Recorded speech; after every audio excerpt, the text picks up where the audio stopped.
Kozhikode ബൈപ്പാസിലെ toll പിരിവിനെതിരെ ഇന്നും പ്രതിഷേധം ശക്തമായേക്കും. ഇന്നലെ DCC പ്രസിഡന്റ് K. പ്രവീൺകുമാറിനെ അടക്കമുള്ളവരെ അറസ്റ്റ് ചെയ്തു നീക്കിയതാണ്.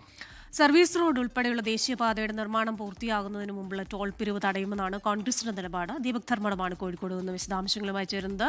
Good morning Deepak. ഇന്നലെ നമ്മൾ കണ്ടതാണ് പ്രവീൺകുമാറിന്റെ നേതൃത്വത്തിലുണ്ടായിരുന്ന ആ സമരമൊക്കെ. അപ്പോൾ അതിൽ ഒരു അയവില്ല, ഇന്നും അത് തുടരുമെന്നാണോ മനസ്സിലാക്കേണ്ടത്? Very good morning Hashmi, Christina. ഇതിൽ ഏറ്റവും പ്രധാനപ്പെട്ട കാര്യം, ഒരു ജനകീയ സമരം ഏറ്റെടുക്കുന്നു തെരഞ്ഞെടുപ്പ് വേളയിൽ UDF കോൺഗ്രസ് എന്നുള്ളതാണ്. ഈ പന്തീരങ്കാവ് ടോൾ പ്ലാസയുടെ കാര്യത്തിലാണെങ്കിൽ രണ്ട് പ്രശ്നങ്ങൾ പ്രധാനമാണ്. ഒന്ന്, നാട്ടുകാരിൽ നിന്നും പണം ഈടാക്കുന്നു, അതും സർവീസ് റോഡിൻ്റെ പണി പൂർത്തിയാക്കാതെ. മാത്രവുമല്ല, അവിടെ മറ്റും പ്രശ്നങ്ങളുണ്ട്.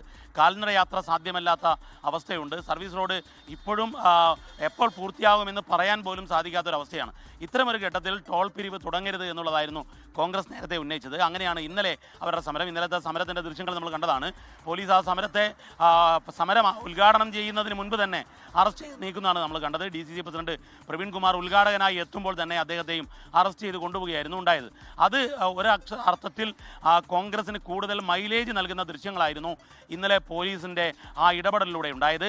ഇന്ന് അതേ ആവേശത്തോടു കൂടി വീണ്ടും സമരം നടത്തുമെന്നുള്ളതാണ് അഡ്വക്കേറ്റ് പ്രവീൺകുമാർ DCC പ്രസിഡന്റ് അറിയിച്ചത്.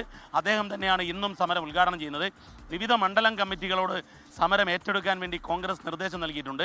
8:30 മണിക്ക് സമരം, ഇന്നത്തെ ടോൾ പിരിവ് തടഞ്ഞുകൊണ്ടുള്ള, ടോൾ പണം പിരിക്കൽ തടഞ്ഞുകൊണ്ടുള്ള സമരം ആരംഭിക്കുമെന്നാണ് കോൺഗ്രസ് അറിയിച്ചത്.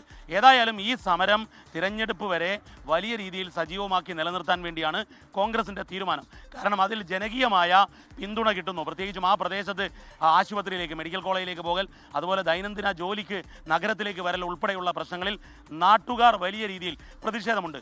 ആ പ്രതിഷേധത്തെ രാഷ്ട്രീയമായി കൃത്യമായി ഉപയോഗിക്കുകയാണ് കോൺഗ്രസ്. ആ രീതിയിൽ സമരം ഇന്നും ശക്തമാകുമെന്നാണ് കോൺഗ്രസ് നേതൃത്വം അറിയിച്ചിരിക്കുന്നത്. ക്രിസ്റ്റീന, ഹാഷ്മി. ഓക്കെ. ലോകത്തെവിടെയായാലും ഏത് സമയത്തും 24 വാർത്തകളും ഓഗ്മെന്റഡ് റിയാലിറ്റി പാക്കേജുകളും എക്സ്പ്ലെയിനറുകളും വിശദമായി കാണാൻ ഞങ്ങളുടെ YouTube ചാനൽ നിങ്ങൾക്ക് സബ്സ്ക്രൈബ് ചെയ്യാം.